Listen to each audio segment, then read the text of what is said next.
வணக்கம். நான் உங்கள் சபரி டூரிசம். உணவு இல்லாமல் உணவு பஞ்சத்தில் கால்நடைகள் பாருங்கள், கன்றுக்குட்டி பசுமாடு பாருங்கள், உணவு பஞ்சத்தை எப்படி கஷ்டப்பட்டு பாருங்கள்.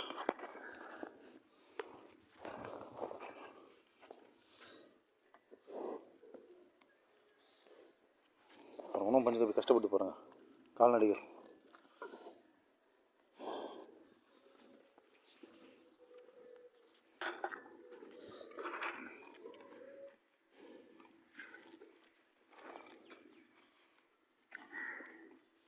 கால்நடைகள் பாருங்கள், உணவு பஞ்சத்தை கஷ்டப்பட்டு பாருங்கள். இதுமாதிரி உணவு பஞ்சம் தொடர்ந்தால் கண்டிப்பாக நாட்டில் பொருளாதார பிரச்சனை ஏற்படும். உணவு பஞ்சத்தால் மக்கள் நம்ம வீதியில் வரைக்கும் போராட்டம் பண்ணுற நிலைமை கூட வந்துடும்.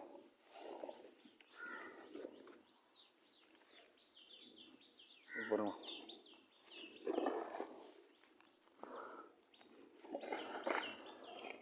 மறக்காம லைக் பண்ணுங்கள், ஷேர் பண்ணுங்கள், சப்ஸ்கிரைப் பண்ணுங்கள். நம்ம சபரி டூரிசம்.